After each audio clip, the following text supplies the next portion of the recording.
Now, The Hunt Palmer Show. You are now listening to The Hunt Palmer Show on 104.5 ESPN Baton Rouge. Locking down the middle of the day. Live from the Mercedes-Benz of Baton Rouge studios. This is Hunt Palmer.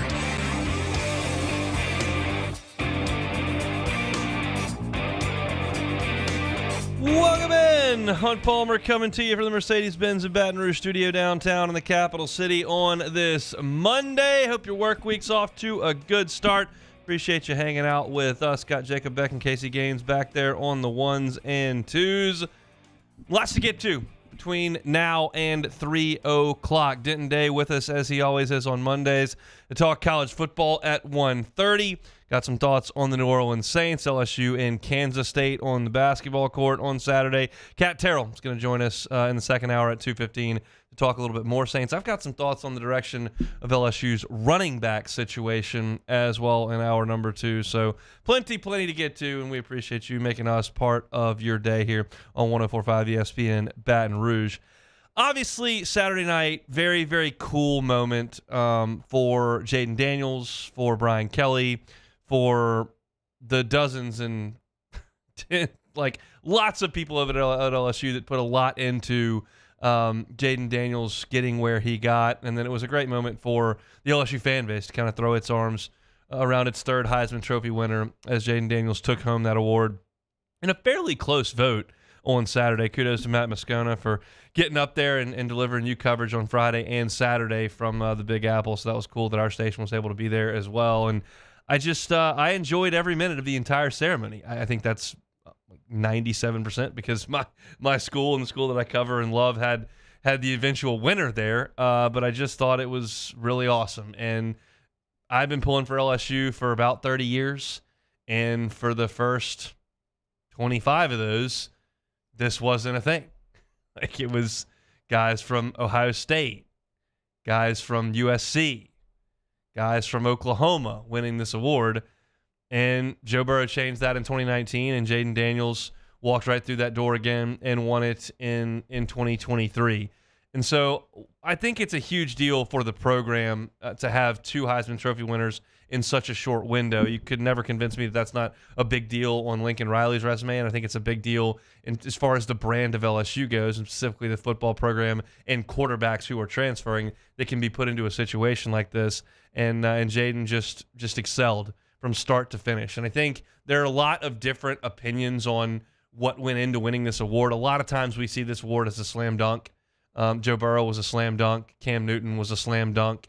You knew that Johnny Manziel was going to win that award by the end of it. You knew Devontae Smith, with the outrageous numbers that he had put up, was going to win that award. Caleb Williams felt like he put it to bed last year. So there's usually not a ton of drama, but people look at things a different way. And because Jaden Daniels was not playing in the most high-profile games each and every week, I think a lot of people nationally don't have a great appreciation for just how good he was. And those of us, certainly if you're listening to me, you're watching every game that LSU plays, and you understand how good he was. And I just kind of wanted to walk through it with some of my thoughts as I looked back over my notes and listening to some of the things that I had said and going back over statistics and box scores and highlights. And I just want to go through game by game kind of what this journey looked like, because sometimes I think it's kind of fun to walk down a memory lane, especially when there's something that great at the end of it. You know, the Florida State game, if you want to look at it objectively, Jaden Daniels played a decent game. LSU as a whole played a very poor game. Jaden Daniels' statistics were very good. He threw for 346 yards and ran for 64 more, so he was up at 400 yards of total offense. And LSU scored 28 points, and all that looks pretty good. But you do have to realize, if you're going to talk about this objectively, that Brian Thomas had a 75-yard touchdown in complete garbage time. Now, yes, Kyron Lacey did drop a big third down. Yes, Malik fell down on the side. There are a lot of different nuances to that game, but the Florida State game was the worst game that Jaden Daniels played all year. He still went for 400 yards of total offense against a good defense. Then you came back against Grambling, and Jaden rolled up 5 touchdowns in that game, and it was a glorified scrimmage. The Mississippi State game is when he kind of made everyone in purple and gold go, God, if it could look like that a lot, like that offense could be pretty good. In that game, he was 30 out of 34, 361 yards, 2 touchdowns through the air. He also ran for 60 more and ran for 2 touchdowns. But in that game, he was dropping the ball in the bucket to Malik Neighbors and Brian Thomas. He was outrunning line. He looked so much better than everybody else on the field in Starkville that day that it was the story of the game. And then you come home to play Arkansas, and while I don't think anybody was thrilled with the way that game went, if you're an LSU fan, because Arkansas was just coming off that BYU loss, and it didn't look great. We know now that Arkansas wasn't a good team. But Jayden went 20 of 29 in that game. He threw for 320 yards and 4 touchdowns. He did throw a pick. He ran for 36 yards. But the story in that game to me, as I look back at it, LSU trailed 13-3 with 48 seconds to go in the first half. You're down 13-3 with less than a minute to go in the half. He engineers a 3-play drive right down the field, hits Brian Thomas for a 49-yard touchdown, and then the second half looks like this. 3 plays, 75 yards, touchdown. 9 plays, 75 yards, touchdown. 10 plays, 75 yards, touchdown. 9 plays, 72 yards, and the game-winning chip shot field goal. This is one of those things that I'm talking about that nobody around the country saw. Nobody cares about. Nobody goes back and looks at it. You look at the box score, you say, I threw for 320 and 4 touchdowns. Arkansas sucks. Who cares? Well, the fact of the matter is that Jaden Daniels had to go out there from 48 seconds to go in the first half through the entirety of the game and score a touchdown on every drive until the last one where they could kick a game-winning field goal. You had to score every time down the field. And that's when I did that radio spot in Shreveport 2 weeks ago, and they said, well, wouldn't they have gone 9-3 without Jaden Daniels? No, they'd have lost to Arkansas. Are you ready to sit here and tell me that you know that Garrett Nussmeier would go right down the field every single time he had to against Arkansas? I'm not. I hope. We may find out one day, but I'll take the Heisman guy. And he was that good that day. LSU went to Oxford. Early fumble. Remember the guy trucked him when he tried to jump and he fumbled, just a huge hit. That was the point of the season. We're going, please, Jayden, slide every once in a while. But he throws for 414 yards in that game, 4 touchdowns without an interception. He ran for 99 more. That's 513 yards and 5 touchdowns. Again, that's what we're talking about. Like, yeah, LSU's record's not very good. They lost to Ole Miss. Why? It was not because Jaden Daniels had 513 yards of offense and accounted for 5 touchdowns. I promise. After he fumbled early in that game, Jaden Daniels led 7 touchdown drives, and then you had 2 punts. And those 2 punts, one of which you can pretty much immediately direct at the Caleb Jackson drop on the flat route. But 7 out of 10 drives after that fumble were touchdowns, and the last one they just ran out of time, or they would have gone down there and scored. So he's great that day. Missouri, what an effort he gave at Missouri. And it doesn't stay in the stat sheet either. 15 of 21 for 259 yards is not like strike a pose Heisman stuff. It's good. 259 yards and 3 touchdowns. He also carried the ball 15 times for 130 yards and a touchdown. And oh, by the way, his ribs were hurt. He got crushed going into the end zone. And then came back after that, had to come out of the game, had to go into the medical, get checked out, came back in the game.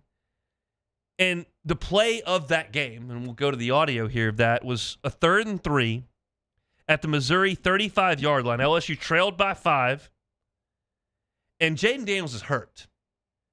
And either he said, give me the ball, or LSU's offensive staff said, you're going to have to take the ball. And on a 3rd and 3 from the 35-yard line, he did this. Quarterback draw. The C's part. There goes Daniels again. He's looking for the end zone. Touchdown.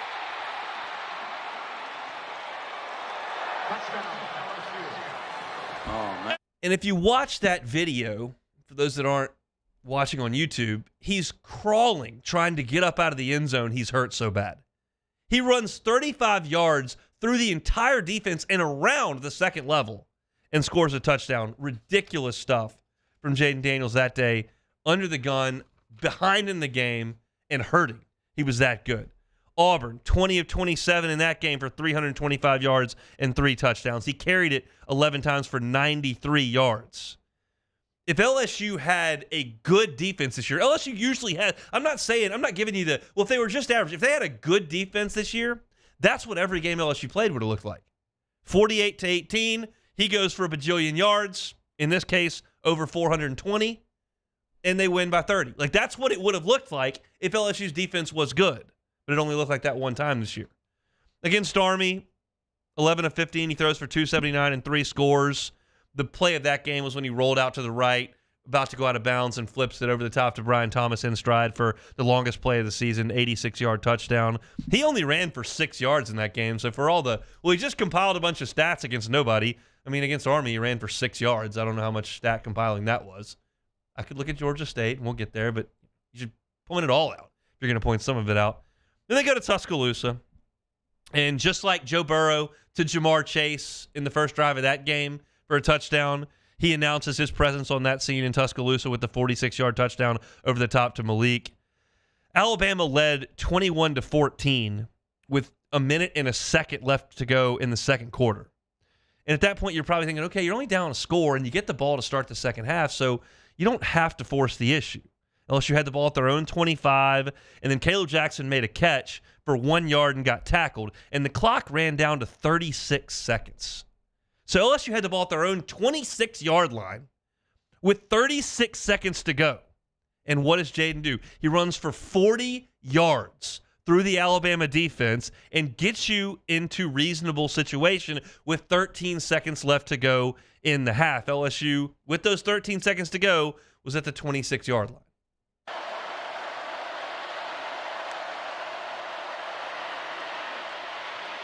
Daniels throws, caught, and a touchdown. Kyron Lacy. Boy, he poured this one in, didn't he? Remember we were talking about Alabama doesn't want to score too early? I guess they did.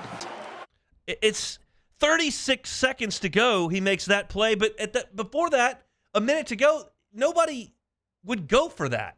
But because Daniels can run for 40 through Alabama's defense, did you see him against Georgia? And then throw a strike into Kyron Lacy before the half of the touchdown. LSU was able to do that. And then, look, we know what happens in that game. They have the tip ball interception, then Jayden gets knocked out, but he still, in 3 quarters, goes for 219 yards passing and 2 scores, plus 11 carries for 163 yards on that defense. He also ran in a touchdown. You extrapolate those numbers out, and it's an unbelievable game, but he wasn't able to do it. And again, that's what game they lost, and everybody goes, well, they lost the most important game. Well, he was in the injury tent, so what's he supposed to do?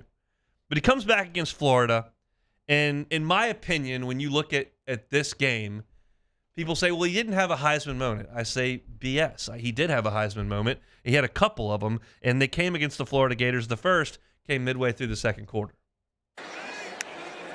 Caleb Jackson is his running back, and Daniels pulls it, takes it himself. He's got the sideline. Jaden Daniels off to the races. And a bang back inside. He takes it to the house. 85 yards for Daniels. Herb Tyler could really run. Jordan Jefferson could really run. There have been some in the past, sure. I've never seen a quarterback at LSU that could tuck it and outrun an entire SEC defense. That I have not seen. And he did it that day, and I remember watching that play, and he got to the corner and went, oh, my God, he's going to outrun the whole defense. And they just never caught him. And everyone, I think, on Twitter that I'm following that's even not in the LSU world was like, whoa, that was a serious play. But you have to show that it's not just a flash in the pan. And I think Jaden Daniels pretty well solidified that when he followed the 85-yard run-up in a situation where LSU had a 3-point lead, 31-28, 7 minutes and 16 seconds to play in the third quarter, and this one probably put him in the lead to win the Heisman, maybe for good. Florida drops into a zone. Daniels trying to run it. Got some space. What a move! Jaden Daniels again! Jaden Daniels, touchdown LSU! 51 yards with it.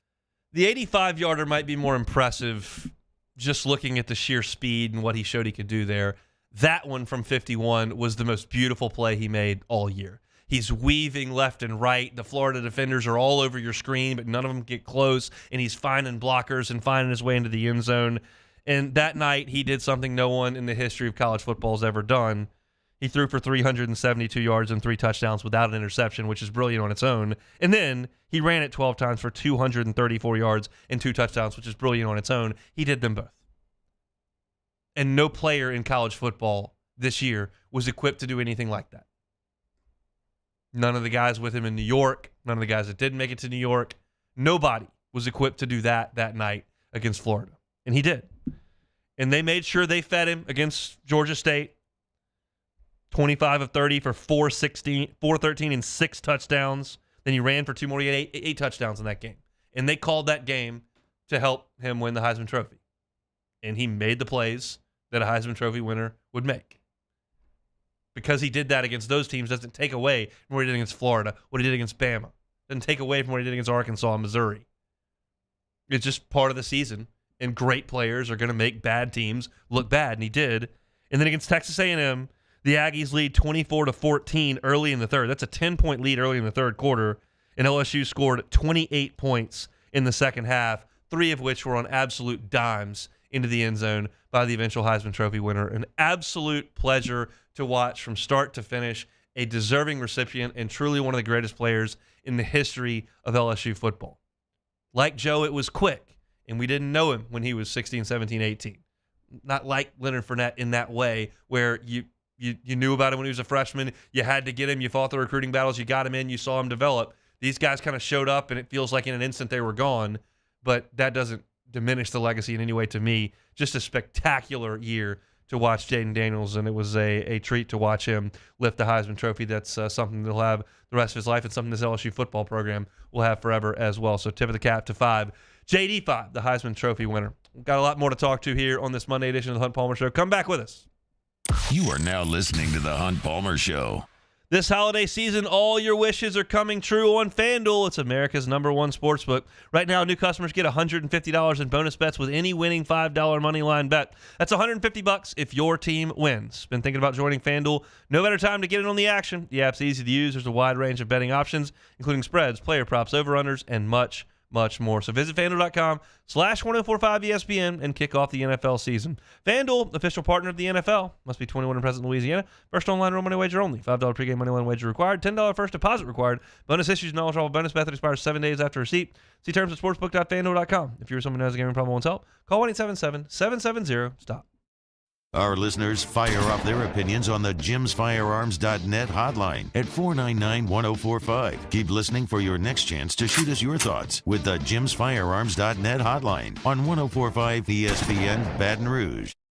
Bayou Ford has the new inventory to get you in a new Ford truck or SUV today, or customize your next vehicle just the way you want it. All new Bayou Ford vehicles come with a 1 million mile powertrain warranty. The crew at Bayou Ford is going to do right by you. Was a humid day, barefoot children play, looking for that summer shade, time that slips away. Oh, Louisiana, some kind of hold on me, like cypress stumps, your roots are planted deep inside of me.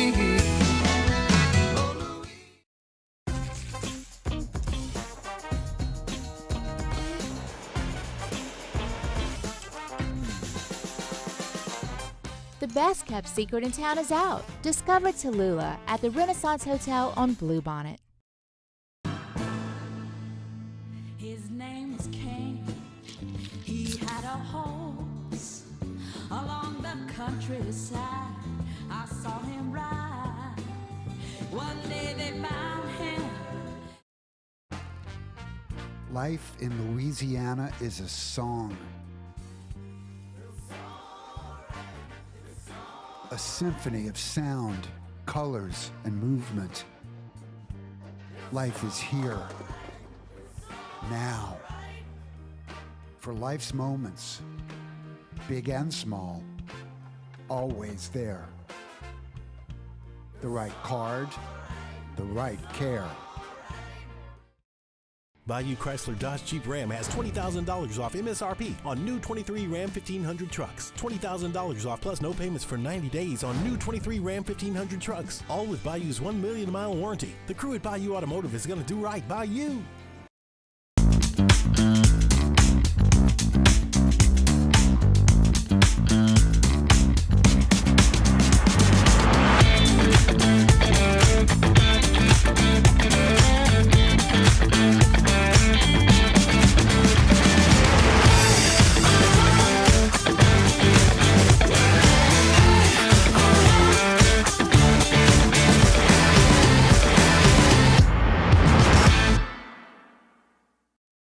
Hey, boat owners, check it out. It is the holiday season, which means it's time to buy yourself a gift by taking your boat to the next level with our friends at Front to Back Boat Service. Now is the perfect time to upgrade your boat and get it ready for that warmer weather, whether that's trolling motors, HD sonar, anything and everything. The Sherman family's been at it for 30 years, and Devin's going to take you through 30.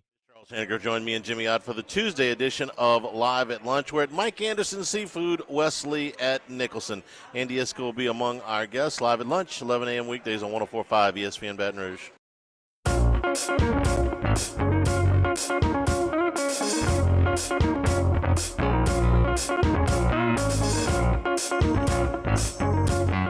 You're listening to the Hunt Palmer Show on 104.5 ESPN Baton Rouge. So I have not, admittedly, watched the all 22 of the Saints and Panthers game. I haven't seen the end zone cut up, hadn't been able to splice the film, chart the game fully. But my gut is, if I get around to doing that, I'll probably come to the conclusion that I don't think this is the Panthers' year. I don't think they're going to win the Super Bowl. That was so bad yesterday. And I said on Friday that I thought the Saints would come out and play their best game of the year, and they would dominate the Panthers. And if you look up at the score at the end of the game, and I tell you that the Saints blocked a kick, fumble, block kick, whatever you want to call it, and scooped it and brought it in for a touchdown. They won the game 28-6. You go, all right, that's, they took care of business. I mean, if you're someone who's totally out on Dennis Allen, totally out on Pete Carmichael, totally out on Derek Carr, totally out on this team, don't care about winning the South, like, if you're in that mold, then nothing I say matters to you, and that's fine because I'm pretty close to aligned with you. If you're trying to grind this thing out and win the South and get a home playoff game, then you could look at this and go, well, the defense, stood tall and you ran the ball pretty well and you're tied for first place. And I think that's I think 80% of Saints fans are saying this sucks. I think 20% are saying let's try to win the South. And there's something to be taken for this game for everyone. Sounds like you have something you want to chime in there with, Beck. Just a few stats I noted looking at the box score. I probably have the same ones. Let's see. The Saints, 207 yards of total offense. That's the first stat I have. The Panthers had 303 total yards of offense. They actually had outgained the Saints by 100 yards. Yes, they did. And they had 119 passing yards. The Saints had 119 passing yards. Yeah, Carr on the day finished with 119, and a lot of that was late in the game. 50 of them were that drive. A.T. Perry pass at the end of the game. Correct. So the stats I had, which basically mirror yours, that the Saints had 207 total yards. They turned the ball over. They lost time of possession by 10 minutes. They were 3 of 10 on third down. Like, there's a lot of bad. There's a lot of bad. But Carolina sucks on every level. They've got a quarterback whose completion percentage is atrocious. At one point, he was 4 of 14. And at that point, when the Panthers were running the football, they decided to throw a 9 route outside the numbers with Alontae Taylor in coverage to DJ Chark, and it was incomplete, and they turned the ball over on downs. They're terrible. And they showed that on Sunday. My thing with the Saints, and because the message is pretty hollow when it's every single Monday I say mainly the same thing. But this is something a little different based on the happenings yesterday. There are a lot of teams in the NFL that aren't great and aren't awful. And the Saints aren't great and they're not awful. They're 6-7 in the NFL. They have an easy schedule, but they're not awful. But the Saints fans have had greatness so close in the rearview mirror, they want greatness, and they know they're not seeing it. So I don't think there are a lot of teams in the NFL that are hovering around 500 whose fans aren't showing up, whose fans are booing, whose quarterback's getting in yelling matches with the offensive staff or the offensive line almost every week. It feels so toxic from the outside. I'm not in there. And Dennis Allen may get up there and say, folks are saying this and that outside. On the inside, we're all good. We're fine. But you hear the players acknowledging the boos, and they are saying, I understand it. Like, we got to give them something a little bit better to cheer for. But it still sucks to show up to work every single Sunday and be in your dome where was once one of the great environments in the league and have half the stadium empty and a third of the stadium booing their lungs out. It's so toxic for the level of production. They won by 22 points in the NFL, and I haven't seen one person express any sort of satisfaction with that result. Not one. None of my friends, none of the media, the beat writers. It didn't sound like the players were all hunky-dory. It just looks bad. Kat Terrell's going to join us in the second hour, and she will know a lot better than we can. And that's honestly most of what I'm going to ask her about. Because I can watch the game. I can see the highlights. I can go through the stats and give you statistics and trends and some opinion. But the fact is that I'm on the outside. I'm at home on Sunday, and I'm in here when Dennis Allen meets with the press on Monday. I don't know. And I certainly don't have any inside sources over there that I'm about to tap into to try to get the pulse of the black and gold. I just know that when Derek Carr got sacked yesterday and he and Eric McCoy started yelling at each other, and somebody had to step in front and separate them. And I just don't think that's happening everywhere, every week for teams that are middling in the NFL. And so that's what the big concern is. And so they play New York next week, the Giants, who were awful. It's in the Dome. They ought to do something similar to this. And you're right there in the thick of things. But as I said 3 weeks ago, as I said 4 weeks ago, as I'll say now, I'm not going to hang on every play begging that they'll win this atrocious division and get annihilated by Dallas or Philly or Seattle, or whoever it is. Because that's what it feels like is coming if they can get this together. Nobody in the South has gotten it together to this point. It's just a bunch of 6 and 7, and then whatever the Panthers just tried it out there yesterday. But the offense is sputtering. It's inconsistent. Even though Kamara got things, and Williams both kind of got things going on the ground in the first half, but then there was nothing through the air. I'm not going to completely dump the entire interception on Carr. That's a heck of a play by a really athletic defensive lineman to turn that ball over. But I am going to place some blame on Carr when twice a month he's in a yelling match with somebody. The guy's tough. He's going out there playing hurt, and that is beyond doubt. But he's also sparring with people too often. And that's just not endearing when the level of play is not very good. Tom Brady undressed his teammates constantly, verbally. And they were winning Super Bowls, so no one cares.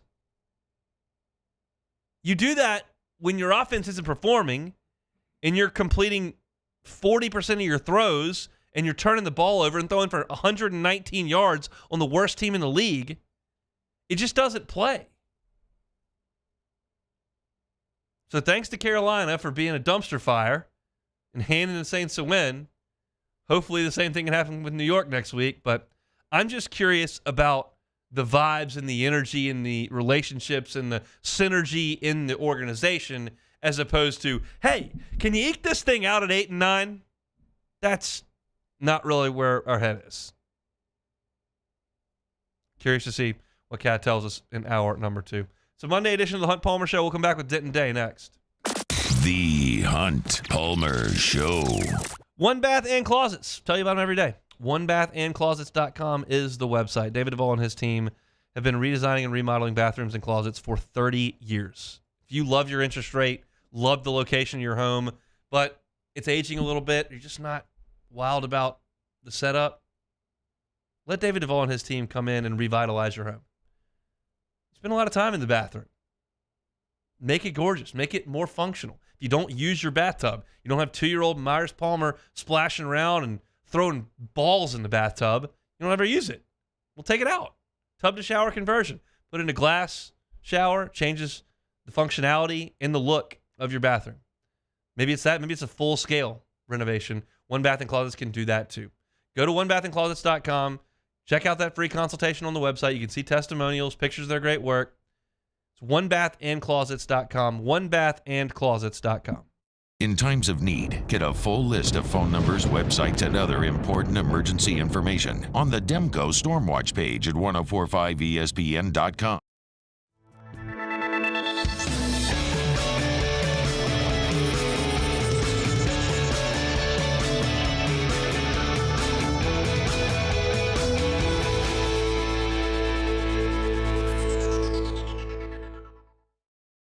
Follow us on Twitter at 1045ESPN to cast your vote in the Citizens Bank and Trust Poll of the Day. Vote daily inside Off the Bench, live at lunch, Hunt Palmer. And after further review, Citizens Bank and Trust brings you the Poll of the Day via Twitter at 1045ESPN. The importance of doing this Fortified program and offering it to people down here is, number one, the only real chance you're going to get to do this is when you put on a new roof or build new. And through companies like HUDCO, who's kind of leading the way in this thing, it's going to offer the customers a huge advantage in the insurance market and the price of their insurance. You know, we're not looking to make a fortune off fortifying. We're trying to give you a better product than our competitor at the moment. I'm trying to do something that he can. I'm trying to give you something better. So a lot of these insurance jobs, you're getting a re-roof, you're only paying your deductible. Let's sit down and talk about the Fortified and let's see what it does to your insurance premium. You're getting a steal. Yeah. You're getting a brand new roof and a Fortified certificate for your deductible, essentially. I think we're rocking and rolling.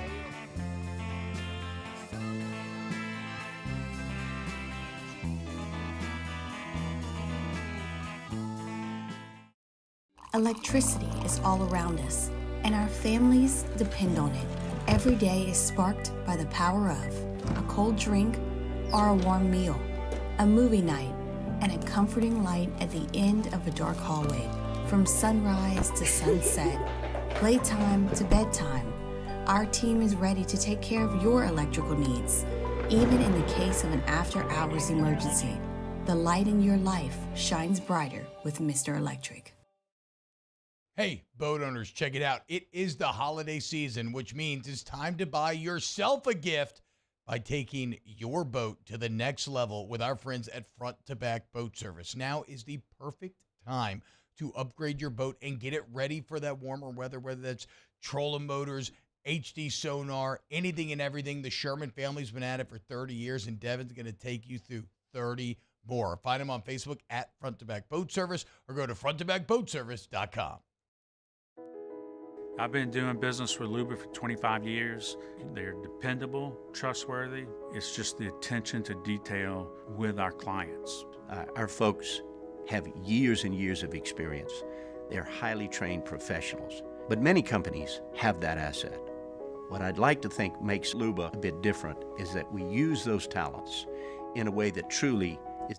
Matt Moscona inviting you to join us for Monday's AFR presented by Relief Windows. All the recap and reaction from Heisman weekend in New York, and we'll recap Saints and Panthers. Join us for Monday's AFR 3 to 6, 104.5 ESPN Baton Rouge.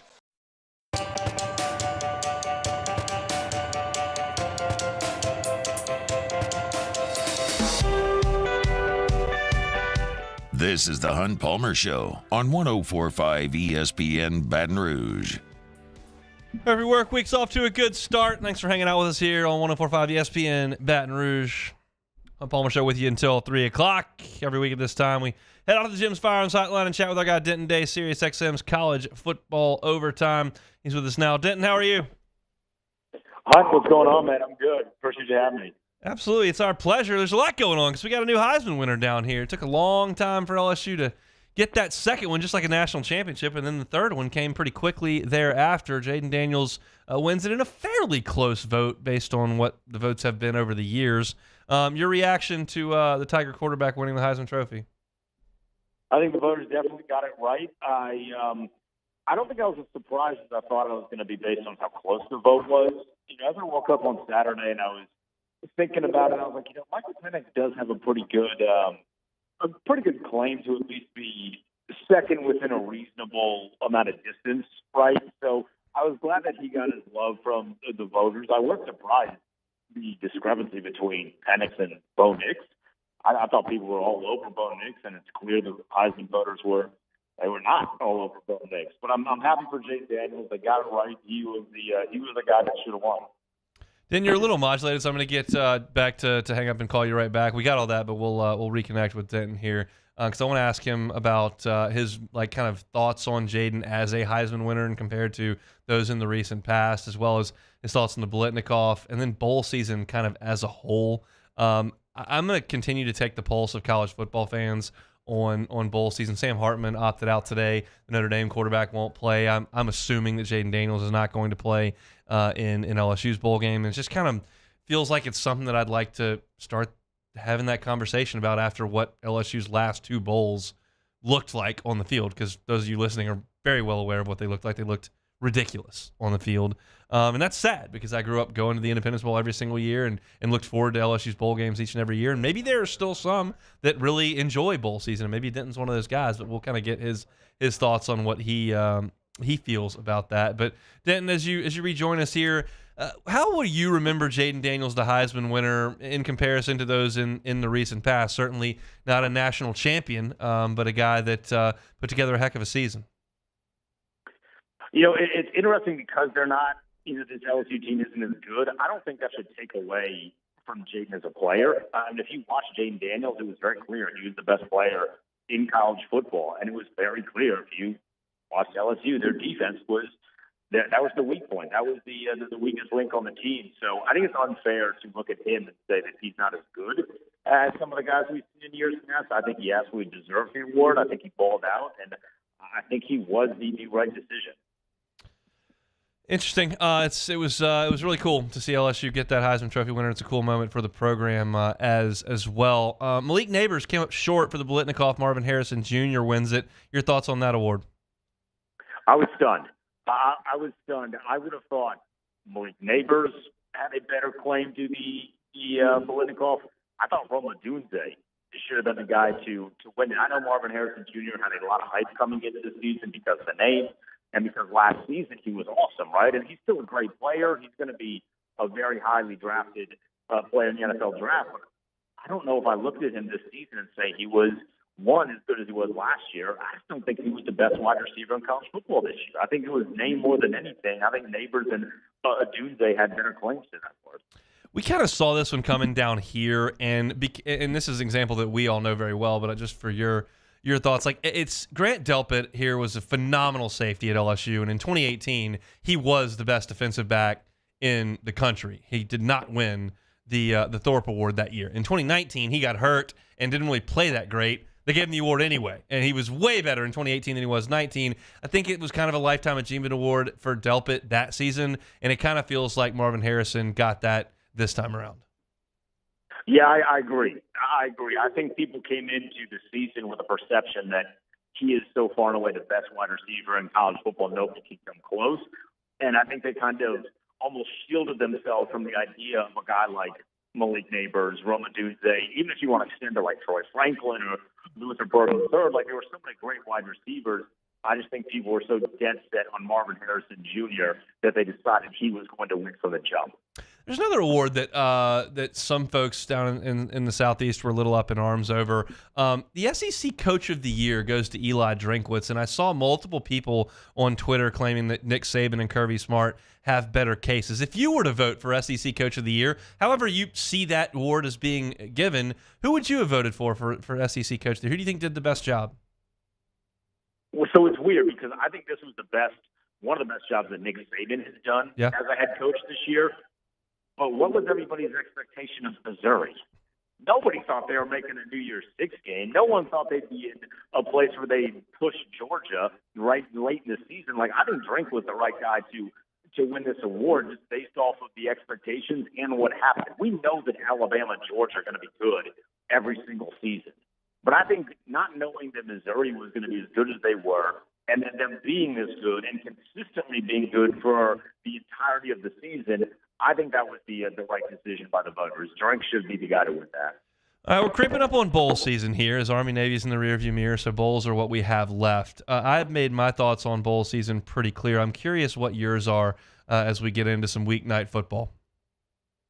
I'm excited for bowl season to an extent. I can't tell you that I'm going to be sitting around all day on Saturday when they're fun matchups. There's not a lot of I got to get my butt on the couch kind of matchups, right? Like, I'll gamble on them. I'll check them throughout the day, but this is the week where you just kind of get the ball rolling a little bit. And then when we get to post-Christmas with all the important bowls, that's when I'm locked in. Obviously, I'm going to be locked into the Fiesta Bowl because my Liberty Flames are playing in. I'm going to be at the game, so nice. I'm locked in for that one. It's my first New Year's Six Bowl. But outside of that, like, the early ones they're kind of they're fun. Maybe you hope something crazy happens, but like, I'm not hell-bent over needing to see those. So here's where I am, and my listeners know this very well as well, but like, LSU 2 years ago played Texas Tech and had no players. They had a wide receiver playing quarterback. Last year, they played Purdue, and there was nobody. Purdue had no players, no coaches. LSU won by 50 points. I don't think Jaden Daniels is going to play this year. Sam Hartman just topped it out of their bowl game. Like, A&M doesn't have a head coach. Their offensive coordinator now works at Arkansas. They've got a new coach who's trying to recruit. Half their team's in the transfer portal, and they're going to play in the Texas Bowl. Like, I've lost interest in this whole thing outside of basically the playoff because I just don't think – I mean, Ohio State's quarterback's gone. They're in an Access Bowl. So I'm out. I don't know how they would reel me back in. I don't think they can.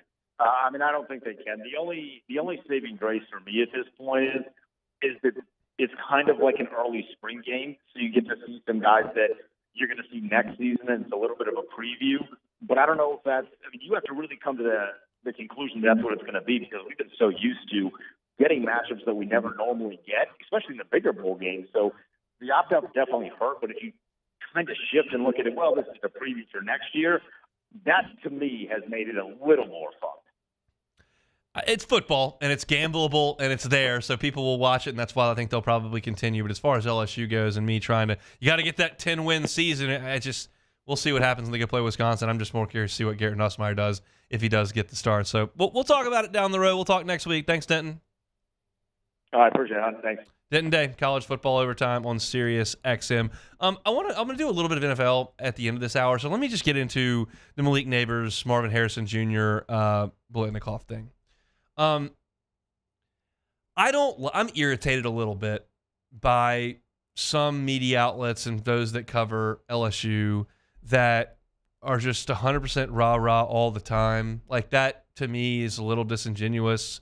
And so while it would play better probably if I was like, Malik got screwed, he's much better, Harrison just lifetime achievement, like, and I could go on that rant, I can do it. But if I just step back for a second and look at the Biletnikoff, Barrett Sallee, who I know well, I know that he's got a lot of opinions, so when an opinion doesn't jive with a fan base, they go nuts on him, and that whatever the case may be. But he was talking about his Biletnikoff vote today. And he talked about how he looked at it, and nobody watches more football than Barrett. The guy sits there and watches all day, every Saturday. Never really goes to games. He's watching a lot. He certainly watched Malik Neighbors play a ton this year.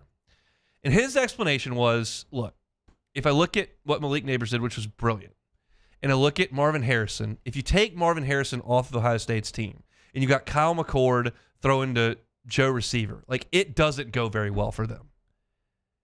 Malik Neighbors has the Heisman Trophy winner throw into him and Brian Thomas on the other side. That team's going to cook no matter – not as well, but they've got other options. Ohio State didn't really have any other options. They didn't have Travion Henderson running the football for them. Like, it was not as good a team.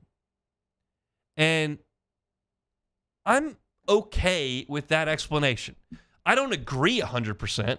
I thought Malik had the best year, but LSU's offense was really good for a lot of reasons.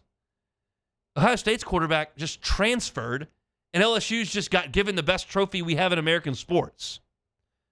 Malik's fast and strong, and he makes high-point catches, and he was huge in big spots for LSU, right out of the tunnel against Alabama, an awesome play in the back of the end zone against A&M. Like, I think he was great and would have been a very deserving recipient of the award.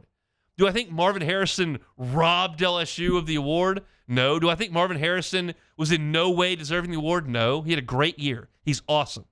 It would be very, very easy for someone to suggest he's the best receiver in the country. Very easy for an NFL team to draft him as the best receiver in the class. I would have no issue if all that went to Malik Neighbors too. So, while it would be really easy to sit here on Baton Rouge and hoot and holler about how Malik had more touchdowns and more yards and made highlight reel catches, and all that stuff is true. Marvin Harrison's really good. And I missed on this one. Now, I will say, the first time I said I thought Malik would win it was on the postgame show after A&M. And Ohio State was in the fourth quarter with Michigan. And at that point, Marvin Harrison had like 3 catches for like 25 yards. And Malik had a big day, and I thought that had done it. Harrison, in the second half, went off in that game, had a touchdown, made some big catches, and that was a game everybody was watching, so it probably shifted. I'm bummed for Malik that he didn't win it. I know he's bummed, and he had a deserving case. But I don't think that it was some sort of robbery that Marvin Harrison committed here. Just 2 really good players, and one guy had to get the trophy, and it was the closest vote you could have. Apparently, it was 1 vote that separated them. I think that's about right. They're really, really good. I wish Malik would have gotten it, but I'm not going to go nuts because he didn't. All right, we'll come back and close out hour number 1 with a little NFL talk on the Hunt Palmer Show. You are now listening to the Hunt Palmer Show. LWCC is Louisiana Loyal, elevating and celebrating champions of Louisiana. You know them. We've been telling you about them all fall. Marucci Sports, champion of Louisiana. Such a cool thing that's here in our own backyard in Baton Rouge. It was founded in literally a backyard, carving out bats, and now they're one of the leaders in terms of baseball technology. Their Baseball Performance Center brings people in from all over the country to see what kind of improvement they can make to their game with Marucci. That's really, really cool to have something in Baton Rouge that people from all over the country want to come see. And they do the Marucci World Series, which brings a bunch of tourism dollars as well. Truly a champion of Louisiana is what Marucci Sports is. If you know a champion of Louisiana, whether it's a nonprofit, a company, it's a person, we can tell their story via LWCC's Champion of Louisiana campaign. So go to lwcc.com/champions and nominate a champion of Louisiana. Marucci Sports is a champion of Louisiana. LWCC is Louisiana Loyal. Our listeners fire off their opinions on the jimsfirearms.net hotline at 499-1045. Keep listening for your next chance to shoot us your thoughts with the jimsfirearms.net hotline on 1045 ESPN Baton Rouge. Bayou Chrysler Dodge Jeep Ram has $20,000 off MSRP on new 23 Ram 1500 trucks. $20,000 off plus no payments for 90 days on new 23 Ram 1500 trucks. All with Bayou's 1 million mile warranty. The crew at Bayou Automotive is going to do right by you. The world's leaders in obesity research, obesity medicine, and obesity science are right here. We're doing something that no one's ever done or trying to answer a question that no one's ever asked before. Pennington is a real jewel when it comes to research. We are finding the solutions to the world's worst chronic disease, which is obesity. Louisiana needs Pennington Biomedical. Electricity is all around us, and our families depend on it. Every day is sparked by the power of a cold drink or a warm meal, a movie night, and a comforting light at the end of a dark hallway. From sunrise to sunset, playtime to bedtime, our team is ready to take care of your electrical needs.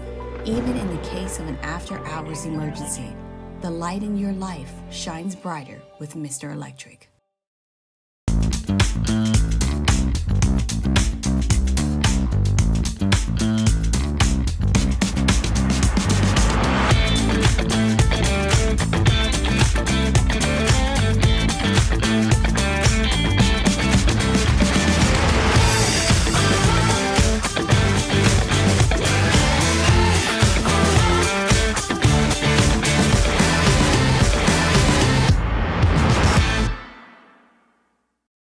Dylan Cruz here to tell you about Six Rings Baseball and Softball Camp. If you live on the North Shore and play ball, go to Six Rings Camps with former LSU assistant coach Dan Canaveri. His knowledge is second to none, and your child will improve and have fun doing it. Camps were held at Coquille Park and Six Rings Academy in Covington with 4 sessions over the summer. Full day and morning only sessions are available from ages 7 to 13. Go to sixringsbaseball.com or call 985-206-9096. Learn the game to love the game.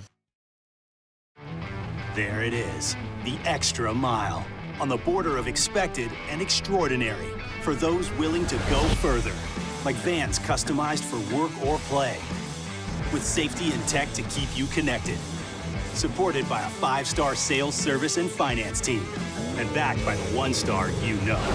So go the extra mile. It's never crowded, because so few have what it takes to go there. Mercedes-Benz Vans. At Relief Windows, we're more than windows. We're windows, doors, party plank, and vinyl siding. But our #1 product is always customer satisfaction. Visit us online. Charles Hanniger joined me and Jimmy Ott for the Tuesday edition of Live at Lunch. We're at Mike Anderson Seafood Wesley at Nicholson. Andy Iskoe will be among our guests. Live at Lunch, 11 a.m. weekdays on 104.5 ESPN Baton Rouge.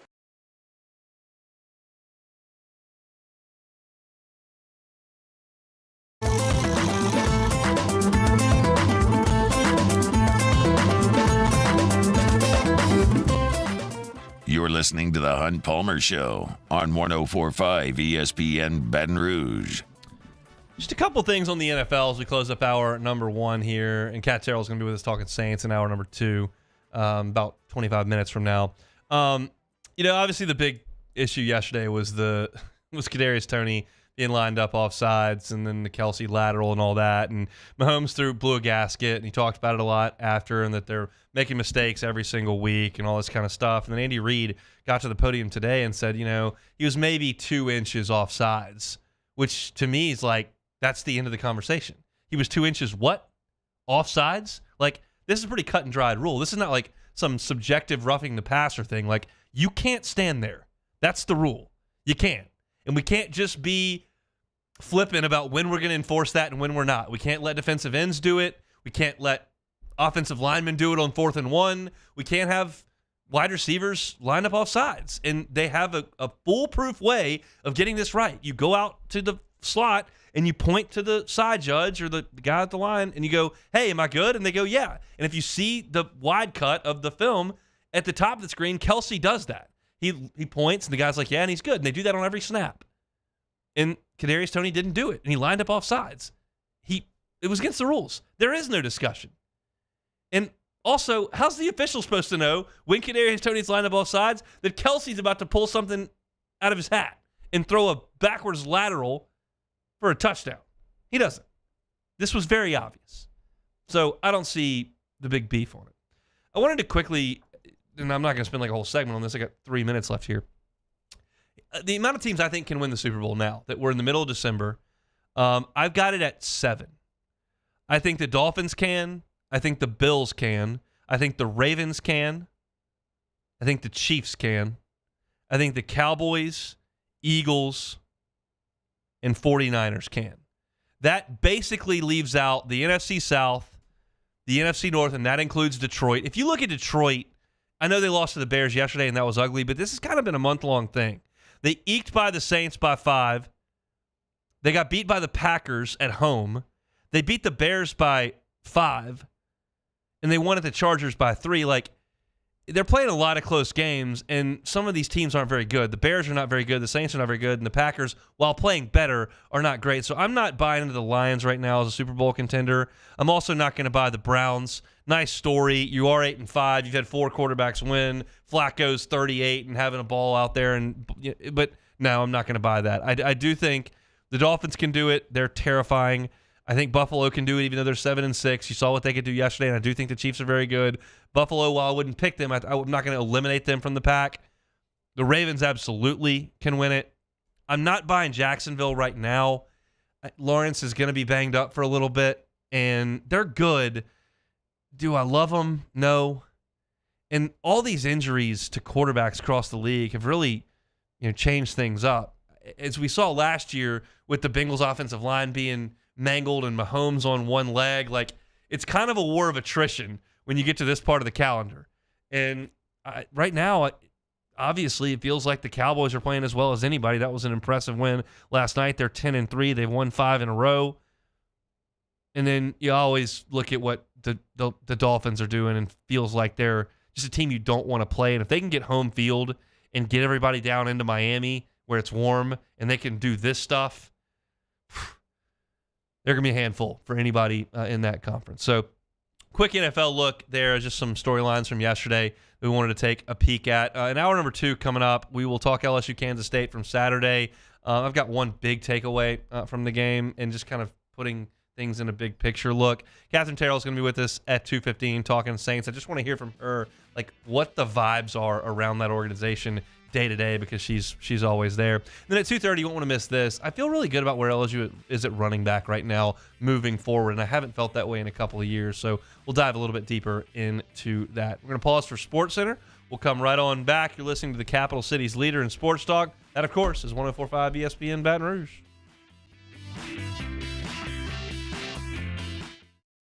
Bayou Ford has the new inventory to get you in a new Ford truck or SUV today, or customize your next vehicle just the way you want. All new Bayou Ford vehicles come with a 1 million mile powertrain warranty. The crew at Bayou Ford is going to do right by you.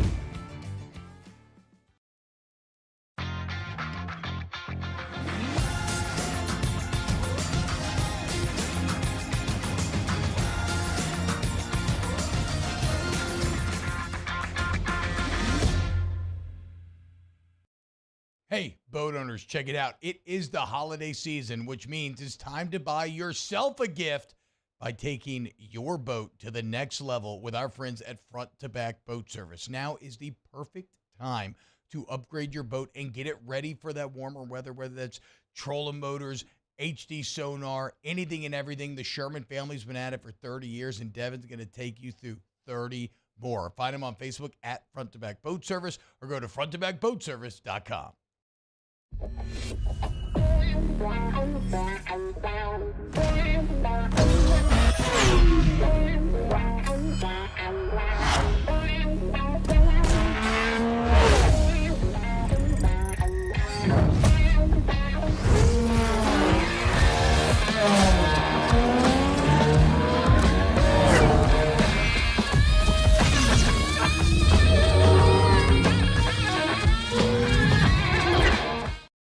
Dylan Cruz here to tell you about Six Rings Baseball and Softball Camp. If you live on the North Shore and play ball, go to Six Rings Camps with former LSU assistant coach Dan Canaveri. His knowledge is second to none, and your child will improve and have fun doing it. Camps were held at Coquille Park and Six Rings Academy in Covington with 4 sessions over the summer. Full day and morning only sessions are available from ages 7 to 13. Go to sixringsbaseball.com or call 985-206-9096. Learn the game to love the game.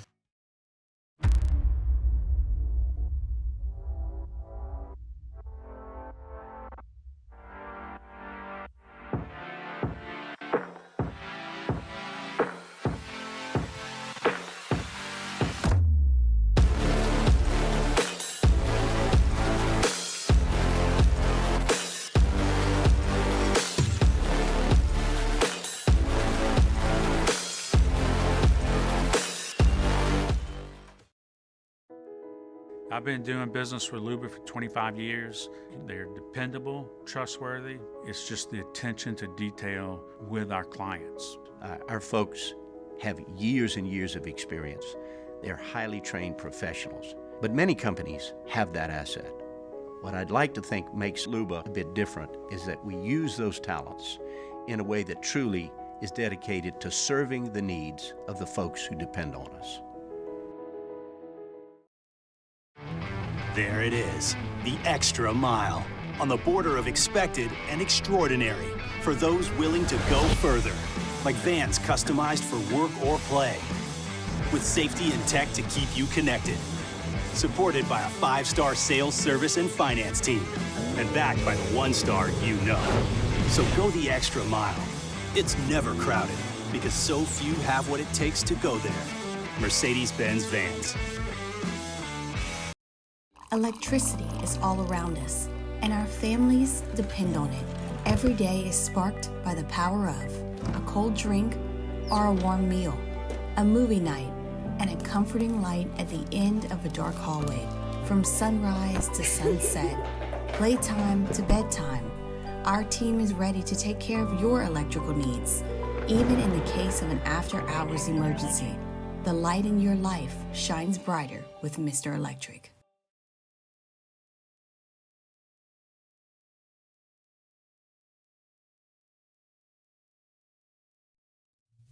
This is SportsCenter.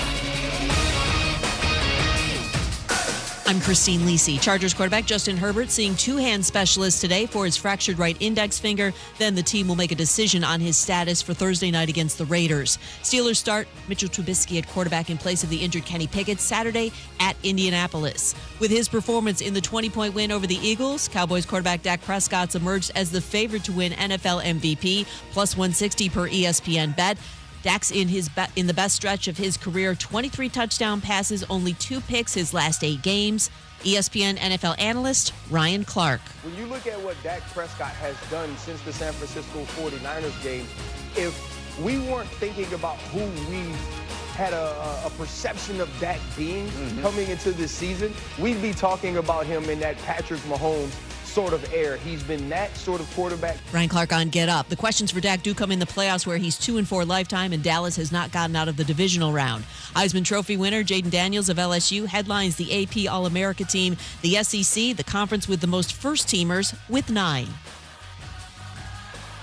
Are you overwhelmed by insurance? Make it easy. Get all your insurance in one place with Geico. Plus, get 24/7 claim support and on-the-go policy access with the award-winning Geico mobile app. See how easy insurance can be and go to geico.com.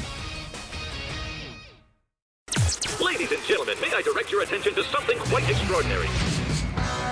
Now, the Hunt Palmer Show. The Hunt Palmer Show on 104.5 ESPN Baton Rouge. Live from the Mercedes-Benz of Baton Rouge studios. This is Hunt Palmer. Hour 2. Hunt Palmer Show, 104.5 ESPN Baton Rouge. First hour rolled along quite nicely. Let's do it again here in hour number 2. Katherine Terrell with us in 15 minutes talking black and gold. What are we doing at 2:30? I don't even remember. Oh, yeah, running backs. I just teased that like 6 minutes ago. We'll talk running backs at LSU at 2:30. Let's start off hour number 2 here with LSU and Kansas State in basketball on Saturday afternoon in the PMAC. Kansas State comes in and beats LSU 75-60. K-State stretched a lead out there in the first half, and LSU came clawing back and got it to 3 and forced a terrible shot by Kansas State on that possession, but Kansas State got the offensive rebound, stuck it back in, and then extended the lead, and LSU was really no threat down the stretch, and that's disappointing on your home floor to not have an opportunity with 3-4 minutes to go to be in the game. I'll be very honest about it, and it comes down to the same 2 things basically I've talked about since we started here and in this basketball season. It's guard play. This is a guard-oriented sport, and LSU's guards are getting annihilated when they play real competition. You're starting 1 and 2 in this game, or a freshman and a sophomore, Mike Williams and Tyrell Ward, but they combined to go 1 of 10 from the floor, 1 of 5 from 3. They only attempted 4 free throws. They made 3 of them, but they only attempted 4 free throws. They had 3 assists between them and 4 turnovers. That's not distributing. That's not knocking down shots. That's not creating shots. That's not putting any pressure on your opponent whatsoever. It's just not. Meanwhile, you look at Kansas State, and I told you on Friday how active Tyler Perry is in what they do. And Cam Carter from right down here in South Louisiana. Those 2 guys, 1 and 2 in their lineup, combined to score 35 points. They outscored them by 29.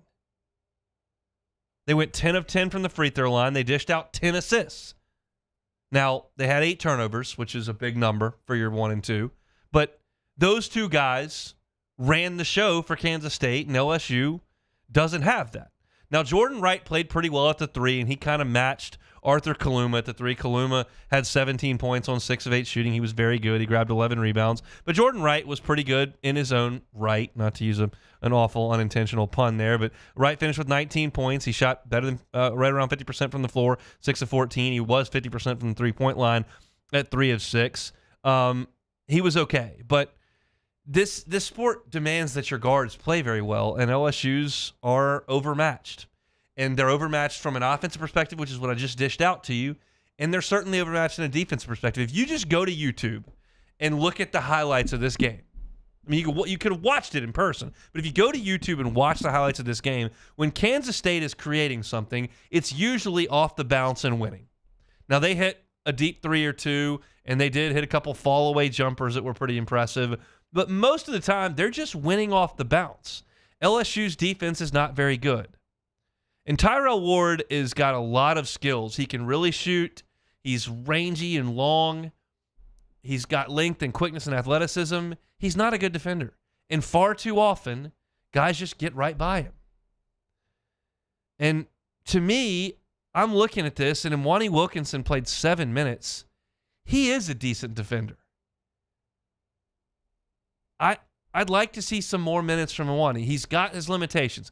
He's not going to win very often driving the basketball to the rim. He's not going to create much off the bounce and distributing.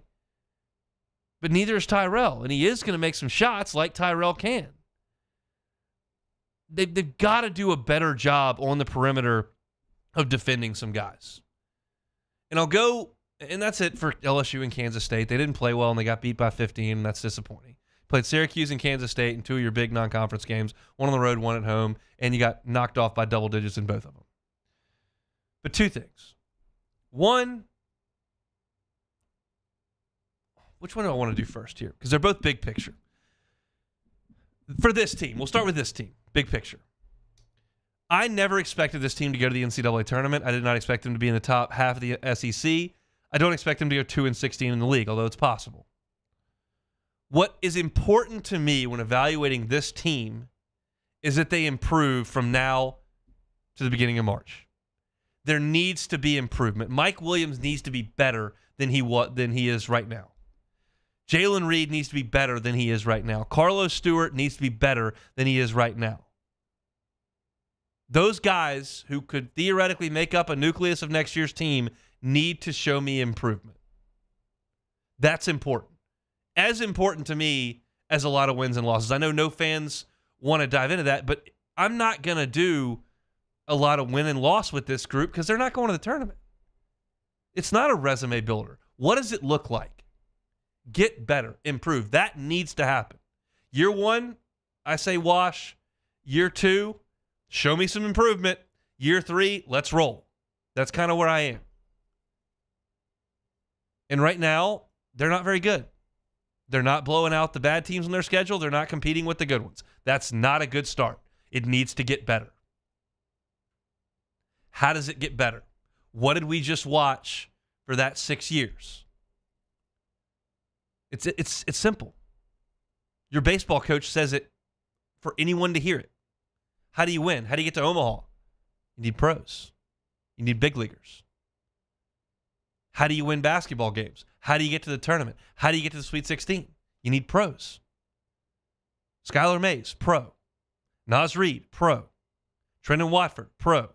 Cam Thomas, pro. Those guys are playing nightly in the league. Javonte Smart, Trendon Watford. Tremont Waters. These are guys with NBA minutes to their name. Look at LSU's roster. Can you find me the NBA guy? Gonna take some time. Now, there are 2 guys in Matt McMahon's signing class right now that are very highly thought of. But you've got to do it with pros. Even Virginia, who does it ugly, has got NBA guys. The outlier in this a little bit as I tried to think about it and I was going through and thinking about some teams. I mean, Calipari's got pros. Arkansas was really good last year. Anthony Black's playing great in the NBA. Nate Oates, Brandon Miller, Herb Jones. Those guys are NBA players. You got to have them. LSU doesn't right now. The one team that's kind of bucking that a little bit, I don't see a lot of pros on A&M's team. And they're not playing great right now, but they were really good last year, and they made a great run late the year before that. And Buzz's team, Wade Taylor's not playing in the NBA. He's 5'11". So they're a little bit of an exception there. And I'm not asking you to be Duke. I'm not asking you to recruit 4 of the top 9 players in the country like Kentucky did. That's not what I'm asking. But that's what this thing is missing. And that's the most important thing. So you continue to follow recruiting, and you hope you can grab some in high school. And there are guys you can find in the transfer portal that can play in the pros. It's just that that's the talent level, in my opinion, is just not where it needs to be. And so, well, that's obvious. But I routinely hear this and that about what they're doing on the floor and coaching and all that kind of stuff. You need guys that are going to play in the NBA. Will Wade had a lot of those, and right now I don't know that Matt McMahon does. So that's kind of where I am big picture in that perspective. For this team, they just need to show me improvement. If you show me a team in the middle of February that's playing better but doesn't even make the NIT, okay, just show me something. I'm willing to let this thing breathe. I know many are not, but I'm willing to let it breathe. Saturday was really disappointing because they got drubbed by a good, not great Kansas State team, and that's a bummer. So we'll see. They're back in action on Wednesday, and we'll be talking about that one probably on Wednesday. But let's move forward here. We'll chat with Katherine Terrell, who covers the New Orleans Saints. I've got a lot of questions for Kat about all the bickering and the energy around the black and gold. All those things just feel very bad from the outside. She's closer. She'll tell us about it next. The Hunt Palmer Show. Jersey Mike's. Looking for something to do nice for your office as you close down the year. I know that, a lot of things are going on in the year. Some people are taking some vacation days. How about just feeding the office one day with some Jersey Mike's? Our friends at Highway 30 in Gonzales would love to help you with that. They're near the new Heritage Shopping Center, and they give Hunt Palmer Show listeners 20% off catering orders. You can do individually boxed lunches. You can do big boxes with 12 subs. They can mix and match those cold subs. It is a fantastic, fantastic option. We had them come out a couple of weeks ago, and the subs were gone instantly. It was quite a hit. So if you're somebody that's in charge or maybe in charge of office morale, Jersey Mike's Catering can really help lift some spirits during the holiday season. Download the Jersey Mike's app. You can find them on DoorDash and Waiter or ASAP as well. Our friends are over at Highway 30 in Gonzales. Go see them. Jersey Mike's, a sub above. In times of need, get a full list of phone numbers, websites, and other important emergency information on the Demco Stormwatch page at 1045ESPN.com. His name was King. He had a horse along the countryside. I saw him ride. One day they found him. Hey, boat owners, check it out. It is the holiday season, which means it's time to buy yourself a gift by taking your boat to the next level with our friends at Front to Back Boat Service. Now is the perfect time to upgrade your boat and get it ready for that warmer weather, whether that's trolling motors, HD sonar, anything and everything. The Sherman family's been at it for 30 years, and Devin's going to take you through 30 more. Find them on Facebook at Front to Back Boat Service or go to fronttobackboatservice.com.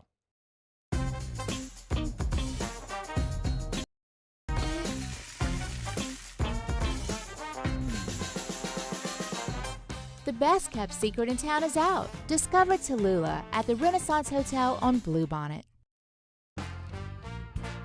Life in Louisiana is like a run-on sentence. A poem that doesn't rhyme. Life is here, now. For life's moments, big and small, always there. The right card, the right care. There it is, the extra mile. on the border of expected and extraordinary for those willing to go further, like vans customized for work or play, with safety and tech to keep you connected. Supported by a 5-star sales, service, and finance team, and backed by the 1-star you know. So go the extra mile. It's never crowded, because so few have what it takes to go there. Mercedes-Benz Vans. Elevate brand visibility, ignite customer engagement with the power of radio and digital advertising combined. Guarantee Digital Media brings the two together as a trusted media partner in Louisiana for nearly a century. Claim your free digital audit at guaranteemedia.com.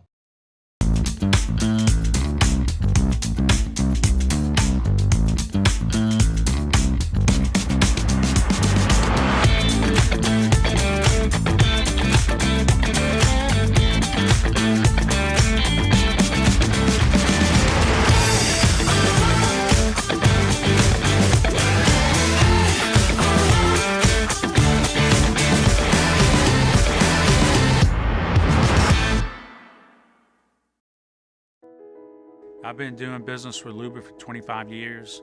They're dependable, trustworthy. It's just the attention to detail. It's Matt Moscona inviting you to join us for Monday's AFR presented by Relief Windows. All the recap and reaction from Heisman weekend in New York, and we'll recap Saints and Panthers. Join us for Monday's AFR 3 to 6, 104.5 ESPN Baton Rouge.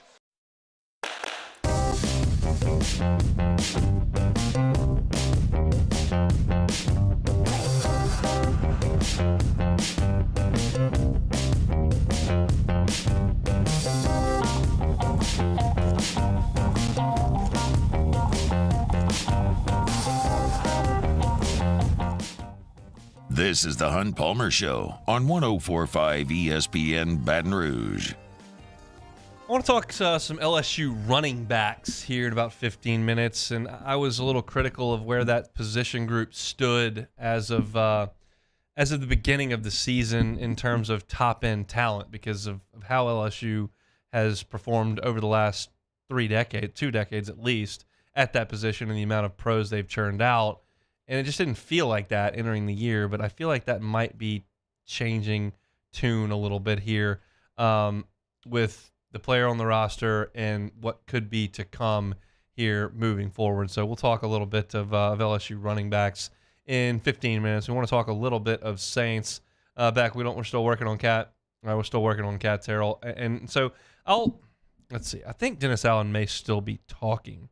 If that's the case, then Kat's probably not going to step away from her opportunity to talk with the head coach of the Saints to come chat with me. I was looking at Twitter a second ago, and he was meeting with reporters talking about the situation between McCoy and Derek Carr and their situation. So here's what we'll do. We'll talk to Kat in 15 minutes, assuming she'll be free there. Let me get to some running back stuff here. Because as I said, I looked at the running back room entering the year, and I'm going, John Emery, okay, you've been here for 4 years. What can you realistically expect? Josh Williams, heck of a team player, gets what's blocked, knows where to be, hard-nosed runner, fine player. But does he look like Leonard Fournette or Darius Geis running through the hole? He does not. Noah Cain, same type deal. Veteran, great teammate. You heard Brian Kelly singing his praises after those late touchdowns in the game against Florida. And deservedly so. He got past on the depth chart and showed up and said, hey, I'm here to do whatever is needed of me. Trey Bradford, guy that hadn't seen the field or produced much, a couple of transfers, whatever the case may be. You got a couple of freshmen in Caleb Jackson and Trey Holly. Armani Goodwin couldn't stay healthy. It was a deep running back room, but it didn't look like the pros that LSU churned out from Adai to Hester, Keelan Williams. You had that room that had Michael Ford and Alfred Blue, played for a while in the NFL, and Kenny Hilliard was on that team. And then you went to Jeremy Hill and Leonard Fournette and Darius Geis and Clyde Edwards-Helaire, and there were pros. And that was, if you listen to the names that I rolled through, a lot of those guys are Louisiana guys. And so it should be pretty easy to find. And it just maybe wasn't. So all of a sudden you look up and now you saw the talent that Caleb Jackson showed this year on kick returns, the highlight reel plays he made early in the season. Like, it was, his talent is very obvious. And I loved the run that Trey Holly made late in the game against Army when he made the big play. But Jackson looks the part of one of these pro backs that LSU has had. And then you look at Jayden Durham, who's a 4-star commit in this class of 2024 from the Dallas area. And you see him in the state semis this weekend go for 225 yards and 5 touchdowns. He's got track speed. He's built and got a strong frame. And he looks like an elite level talent with that home run speed and some physicality to boot. And then you go down the line one more year and you look at Harlan Berry, who's the number 1 running back in the country, who will make his announcement coming up here in a matter of days. And LSU appears to be in a really good spot there. And if you tell me that LSU's got Caleb Jackson and Trey Holly and Harlan Berry, Jayden Durham and then Harlan Berry, all of a sudden I look at that and I go, oh, that's kind of what it's supposed to look like. That's top 5 running backs in the country. That's guys with the absolute chance to be all SEC type players. That's guys who can be NFL draft picks and running backs at the next level. And the game has progressively gone to spread it out, read option quarterbacks. I mean, LSU's quarterback was second in the SEC in rushing this year. And that's where the game has gone. But I promise you, there's still plenty of room in the SEC and the college football playoff for a really good running back who can take over a game. And it feels like, although I was a little critical and maybe a little apprehensive of what that position group was going to look like in 2023, Jayden just made up for it. And I don't know what Logan Diggs decided to do next year. If he wants to come back, I'm all for it. We'll see. I have no idea. But I'm just talking about the group to follow. And I think Caleb Jackson looks like all those guys I had rattled off previously. I mean, it's such a long list of Louisiana products, from Falk and Toefield, spill into Chiron Carey and Justin Vincent and Jacob Hester. All those guys are Louisiana. Charles Scott, Keelan Williams, Michael Ford, Alfred Blue, Kenny Hilliard, Jeremy Hill, Leonard Fournette, Darius Guys. All those guys are from Louisiana. So is Clyde. And so is Logan Diggs. But I'm as I sit here today and I'm kind of looking at the totality of the program, because, as I've told you many times, you're just going to find me hard-pressed to be diving into a lot of Wisconsin tape at this point, looking at this bowl game. That's just not where my head is. My head is, what does potentially Nussmeier look like in that game? Potentially, what does Caleb Jackson look like in that game? And what are we doing about Southern Cal next Labor Day weekend? And as I start to look at that, I look at the position groups and what stands out and where are the trends and what does recruiting look like and what do they need out of the transfer portal and all those things. And I think we'll start getting some transfer names moving forward. But I think it speaks volumes to me about the confidence that Frank Wilson has in Caleb Jackson and Trey Holly and Jayden Durham and potentially Harlan Berry coming up next, that it doesn't sound like they're doing a lot of digging on running backs in the transfer portal. Sounds like things are pretty quiet on that front. Don't think Trevor Etienne is coming to Baton Rouge. I don't think there's going to be a Logan Diggs or a Noah Kane situation like we've had the last couple of years where running back came home. I think they're kind of comfortable with what they've got. Armani Goodwin and Trey Bradford are out. And we'll see what Logan Diggs decides to do, and Josh Williams as well. But I'm feeling like that running back group, that running back vibe is close to coming right back. And that's exciting. I think I'm in the majority, overwhelming majority probably, that feels like Caleb Jackson's got a real bright future in Baton Rouge. And I think the guys that are following him in these two recruiting classes are every bit as talented. So that's very, very exciting stuff. So positive stuff talking about running backs here on this Monday edition of the Hunt Palmer Show. Just got a text from Kat Terrell. She is ready to roll. They were chatting with Dennis Allen, so should be some fresh content available as we talk black and gold. So come back with us for more of the Hunt Palmer Show. You are now listening to the Hunt Palmer Show. This holiday season, all your wishes are coming true on FanDuel. It's America's #1 sports book. Right now, new customers get $150 in bonus bets with any winning $5 money line bet. That's any winning $5 money line bet. Find an NBA game where an awesome team's playing one that stinks. Place that bet, get $150 in bonus bets if your bet wins. That's $150 if your team wins. You've been thinking about joining FanDuel. No better time to get in on the action. The app's so easy to use. There's a wide range of betting options. They include spreads, player props, over-unders, and much, much more. So visit FanDuel.com/1045ESPN and kick off the NFL season. FanDuel, official partner of the NFL. Must be 21 and present in Louisiana. First online real money wager only. $5 pregame money line wager required. $10 first deposit required. Bonus issues and eligible bonus bet that expires 7 days after receipt. See terms at sportsbook.fanduel.com. If you're somebody who knows the game and probably wants help, call 1-877-770-STOP. Our listeners fire off their opinions on the jimsfirearms.net hotline at 499-1045. Keep listening for your next chance to shoot us your thoughts with the jimsfirearms.net hotline on 1045 ESPN Baton Rouge.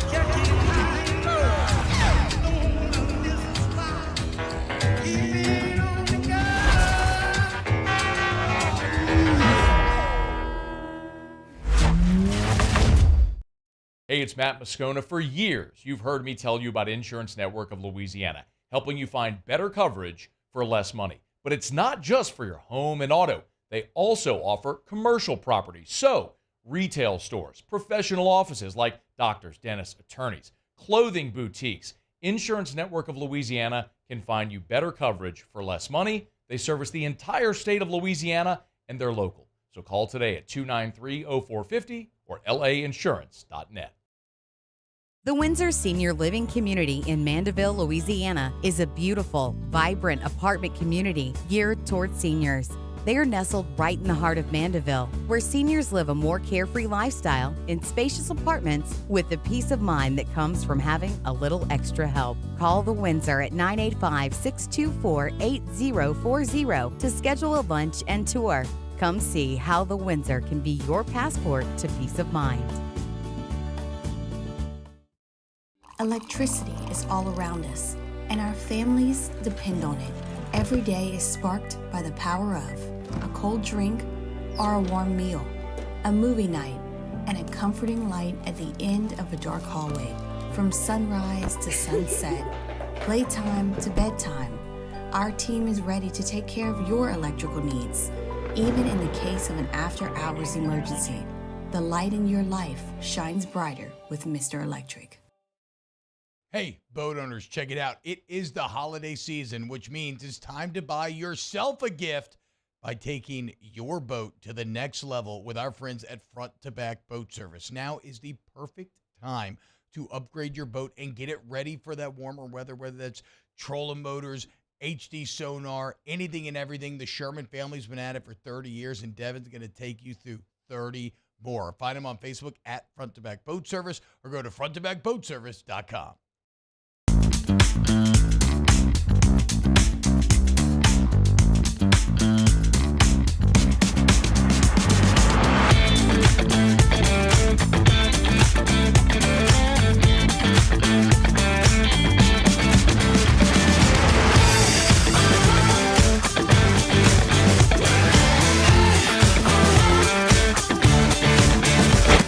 Henniger joined me and Jimmy Ott for the Tuesday edition of Live at Lunch. We're at Mike Anderson Seafood, Wesley at Nicholson. Andy Iskow will be among our guests. Live at Lunch, 11 a.m. weekdays on 104.5 ESPN Baton Rouge.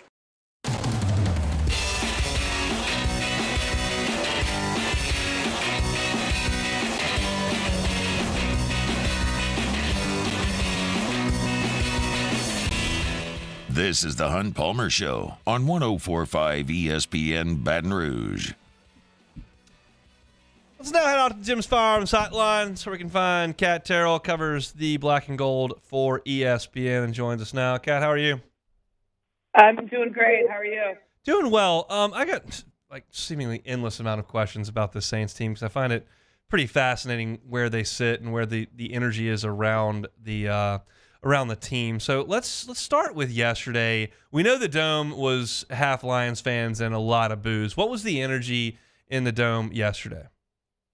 Okay, I'm going to try my best to answer your question because there is a really bad echo. I can kind of hear it. I can kind of hear it too. Let's try to reconnect with Beck. He'll call you back, and we'll see if we can't get that connection to work a little bit better. Beck will call her back. And Dennis Allen just talked, and Kat was there. She said that, or Dennis Allen said that apparently everything's all good between Eric McCoy and with Derek Carr. They were yelling at each other back and forth. That was a situation that I don't know that I noticed real time, but certainly came out after the game, and it's been kind of a big deal today. And of course, DA decides to sweep it under the rug. And I think if you were, 7 games under 500, you could sweep it right under the rug. And if it hadn't happened a month ago with your quarterback and an offensive staff member, then you could probably sweep it under the rug. But the fact that it keeps happening, in my opinion, feels like there may be some cause for concern in that situation. So I'm curious about that. I'm curious about the energy around the Dome. I'm curious almost always what Alvin Kamara has to say, because he generally does. I want to hear about Jimmy Graham and his comment that he needs to ditch the walker to go get into the game in the red zone, and he's making some things happen. It's almost like it wasn't ridiculous when all of us were yelling and screaming, hey, you guys don't do anything well in the red zone. Why don't you give Taysom Hill and Jimmy Graham a shot? And when they've done that, they've done a little bit better job in the red zone. So there are a lot of things that I want to touch on with Katherine, who joins us now again on the Jim's Firearms Hotline. Is that any better, Kat? No, not really, but I will try my best to answer. All right, give it and lay it on us. Sorry if it sounds bad. Hearing my own voice reflecting back to me. Yeah. Yes, the energy in the Dome was pretty bad, as you would expect. A lot of booing going on. Not as many Panthers fans as there were Lions fans the week before, but still pretty bad energy, pretty bad atmosphere considering they won. I'm curious, Dennis Allen today talked about the exchange between Eric McCoy and Derek Carr on the field. They got into a yelling match, had to be separated. What's the deal there? Well, they tried to downplay it, but you can really only downplay it in a vacuum. Yes, these things do happen. You saw Patrick Mahomes upset last night. That was all over TV. But the fact that it was a big story shows that these things don't happen that often. This is the third time this season that Derek Carr has been seen yelling at a teammate or a coach. And so I definitely think that there is an issue there. Does anybody have anything to say regarding that, or they just sweep everything under the rug? Kind of the latter. They all said that it's been resolved. I think that during the game you could go see them sitting next to each other. So maybe they did resolve it, but it also could be a larger symptom of the issues going on with the team, the frustration with the offense, and the frustration with losing. They won by 22 yesterday, and I can't find anybody who's remotely excited about that at all. Is that the case with you when you're talking to players and coaches as well? Excited about what? It's like, I realize it's a bad deal. We'll cut this short. But just a couple more things, just because you're a lot closer than we are. Is anybody remotely satisfied with the win yesterday? It was a 22-point win in the NFL, and nobody seems to have anything positive to say about it. Yeah, I think that Dennis Allen and Derek Carr tried to put a good spin on it, but the rest of the players in the locker room that spoke to the media said it wasn't good enough. I think that they do understand there's a lot of work to do. And that's the thing. The Panthers have one win. They've struggled a lot. And I think that the Saints feel like they can use that as a springboard, maybe against the Giants next week. But, the margin for error is really thin. Dennis Allen admitted that on Monday. And so they know they can't keep playing like they have if they want to win out the rest of the season. Is there any positive? Like, they ran the ball pretty well in the first half yesterday. They got Williams and Kamara going. Was that something that they brought up as a positive? Yeah, I definitely think that is a positive. I think that was the first time all season that you really saw how those two running backs can work in tandem. I thought it was a really good game for Williams. I thought the run game the last 2 weeks has really taken a step forward. They have 3 touchdowns by running backs in the last 2 weeks, and for 11 weeks they only had 4 touchdowns by running backs. So if you're going to look at positives, I think that is a big positive. Why can't the passing game seem to either churn up yards and stink in the red zone? Yesterday they didn't even churn up yards. They just weren't very good until the very end of the game. Yeah, I mean, I think the red zone issues are going to be a problem all season. I mean, they've been better, I guess, but, it's just they're inconsistent. Dennis Allen said that last night. They're an inconsistent team. That's what Alvin Kamara said a few weeks ago. So I just feel like it's never going to be a thing where the red zone issues are magically resolved and it stays that way. I think it's going to be up and down for the next 4 games, especially when they have to go to L.A. for a Thursday night game. I think that's going to be a tough game, and it's going to be a lot different than, playing the one-win Panthers. For sure. The whole thing kind of keeps circling around Derek Carr and the relationships he's got in there and the play that he's produced on the field. I think it's safe to say that he's a tough guy. He's playing through a lot of injuries, but there just doesn't seem to be a lot else positive. Is that your read from being as close as you are to the organization? Yeah, I mean, I think it's a situation where they have to, they always say they have to take it 1 week at a time, and they have to look at the positives. But I think when you just look at everything overall, a big picture, it just kind of feels like the team is kind of stuck. Now they are in a situation where, they are in a tie with Atlanta and Tampa Bay for the division, but they have absolutely no margin for error, and they're a team that has made a lot of errors, a lot.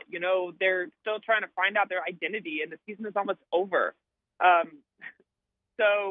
Yeah, it kind of just makes it feel like they're treading water a little bit. Even though they won, it kind of has this bigger picture of, well, if it had been anyone but the Panthers, would that have been the outcome?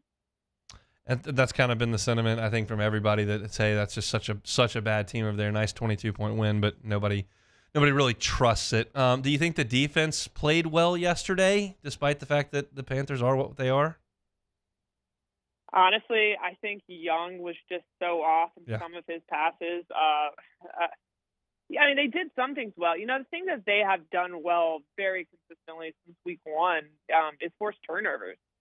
There might be one game where they haven't had a turnover, but, they pretty much had one turnover or interception or fumble every game. And, that's a huge step from last year, if you want to be positive. So I think in that way, that was positive, but I also think that, there are just issues on defense as well. You can look at the pass rush and say, okay, they got 4 sacks, that's great, but they're still one of the, statistically, one of the worst pass rushes in the league.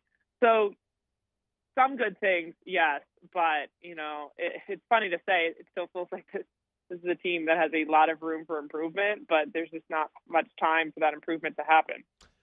What does your gut say about what we're talking about with the New Orleans Saints in the first weekend of February? Are we looking at a team that's won the division, that's looking for a coach, that's looking at draft options for a quarterback? I mean, what do you think we're talking about in the beginning of February with this group? That's hard to get a read on because I feel like so much is going to depend on how this team finishes. So, if they could make the playoffs and not have a great record, but, then it's kind of a sense of, okay, well, to what end? What did that accomplish? Because it's hard to say, even if they do make the playoffs, that they're going to go very far in them. I mean, there's a lot of really good teams in the NFC that are playing really well. And, they did win yesterday. So it's hard to say, okay, well, they're going to make major changes. I think there will be some changes. I think at minimum, we'll be looking at some changes, coaching staff changes, things like that. But it'd be hard to say that you get to February and they're looking at drafting a quarterback or anything like that because there's a lot more factors that go into it, just like the cap room and how long is Carr signed for and things like that. I do think we'll be talking about how they fix their offensive and defensive line at minimum in February, but I know that's kind of a boring answer. No, I mean, look, they spent a lot of money and invested a lot of draft capital in the defensive line this offseason, and this has been the result, which has been not very good. So, I mean, is that something that they can readdress? Well, they have to. I mean, Cam Jordan is going to be 35 years old when the season starts next year, and he has 2 sacks. I know they signed Carl Granderson to an extension, but they have not hit on any of their picks on both sides of the line since 2018 or before. And that is a problem. That is 3 right now, unless something changes in the next year or two, that is 3 wasted first-round picks. So I guess you go back to the well and hope that you hit this time, but that's a huge issue that you're getting no production out of those picks on either side of the line. I'll leave you with this. Jimmy Graham made a comment about having to get out his walker to get into the red zone. What can you say about his kind of late season surge here and his resurrection in New Orleans? Yeah, what is it? 4 receptions, 3 touchdowns this year. That's a pretty good ratio. It just makes you wonder why he wasn't being used all year. Even just in the red zone, I'm going to have to go back and look at who was also a scratch that day, or, who played that didn't need to play, because it does make you wonder if anything could have been different if he had just played. He said at the beginning of the year, he's still good in the red zone. He has proved that. So you would hope that they would keep using him the next few weeks, because he's 6'7", he knows how to score. So I don't think he can make their offense worse. No, that would be a difficult thing for anybody to do with the Saints offense at the moment. Kat, we appreciate some time. Thanks so much. Yeah, thanks for having me on. She is Katherine Terrell, covers the black and gold for ESPN. There's just so much there, and you can hear it when she answers as well, that I can't even really remember a Saints win that got torched like this one has. And that's really an indictment on what Carolina's got going on over there right now. And they know that they obviously made a mistake, and they're going to hire a new coach. And I don't know what Tepper's doing over there. It seems like he's meddling way, way too much. But, you would think at this point in the season, you get a 22-point win to – what if I just said this? As of September, 1st of September, I said, hey, on December the 10th, the Saints will get a 22-point win at home to tie for first place in the division. You'd probably be like, all right, that's pretty good. And that happened yesterday. Everybody's like, God, this team sucks. Fire Dennis Allen. Carr's terrible. Can't draft anybody in the lines. That's the resounding sentiment from a 22-point win at home. It's just toxic at the moment. And there's nothing they can do to fix that unless they win out or fire the coach. That feels like the only 2 ways to make this thing palatable for the fans. And they're not the ones that matter the most. What matters the most is what the players are doing and how they perform. But the fans matter, and they're not in a good mood. So appreciate Kat for jumping on and giving us a little bit of time here on this Monday. We'll take one more time out, come back with some Take It or Leave It. Wrap things up. It's the Hunt Palmer Show. The Hunt Palmer Show. How much would you pay for peace of mind? Boudreaux's Electric can give you that peace of mind. For just $5.20 per day over the lifetime of a 10-year warranty, Boudreaux's Electric can ensure you that your power is not going to fail. Whether it's storm season, an ice storm, a summer thunder shower that knocks out the power, Boudreaux's Electric can have a Generac generator installed in your home that can prevent the power from going out. And it's not just that. It's the fact that Boudreaux's Electric, when you call Neil and Melissa at Boudreaux's Electric, you're going to get a full-time Boudreaux's Electric employee that comes out and installs your generator. They use finest copper, and they install everything underground so that it's aesthetically pleasing. Take pride in what your home looks like. You don't want a bunch of tubes and wires all over the place and a big honking box out there. No, just have someone come in and install that generator in a way that's hidden and installed beautifully. Boudreaux's Electric is going to do that. Every generator comes with a free 10-year warranty. And if you call between now and Christmas, Hunt Palmer Show listeners will get some significant savings on a new Generac generator. Call that number, 225-300-9389, 225-300-9389. It's Boudreaux's Electric. In times of need, get a full list of phone numbers, websites, and other important emergency information on the Demco Stormwatch page at 1045ESPN.com.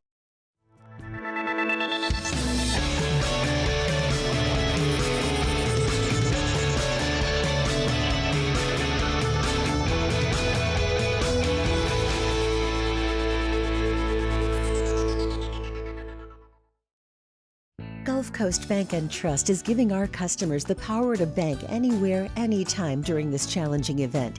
And we're right there with you. Our mobile banking app is a smart way to manage your money and time. Gulf Coast Bank and Trust, the bank that cares about you.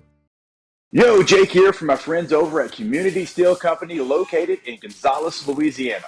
The local place you can turn to for all of your metal building needs. Notice I said local, not Houston, not Dallas, not Atlanta, but right here in Gonzales. Visit them at their brand new state-of-the-art website at communitysteelco.com or pick up the phone and give them a call today to answer all of your questions on your metal buildings, roofing and sheet metal, and any other steel needs you or your business need at 225-647-2020.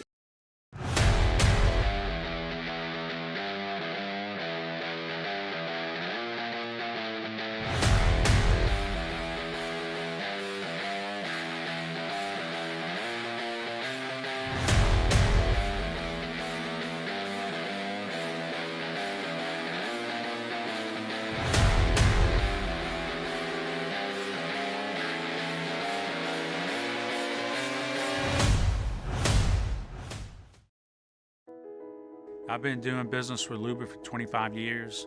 They're dependable, trustworthy. It's just the attention to detail with our clients. Our folks have years and years of experience. They're highly trained professionals, but many companies have that asset. What I'd like to think makes Luba a bit different is that we use those talents in a way that truly is dedicated to serving the needs of the folks who depend on us.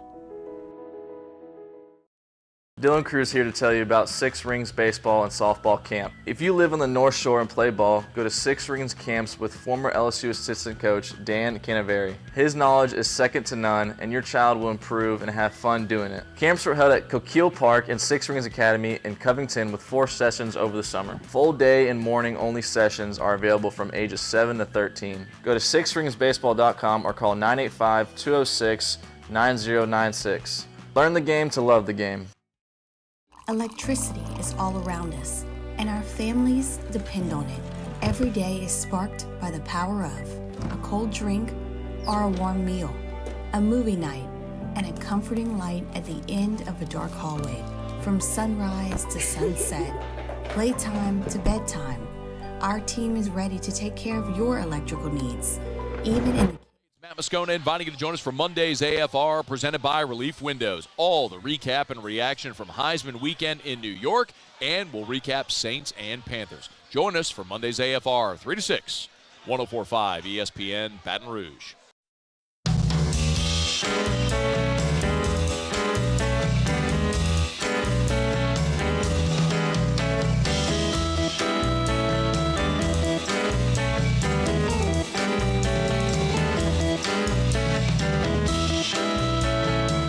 You're listening to the Hunt Palmer Show on 104.5 ESPN Baton Rouge.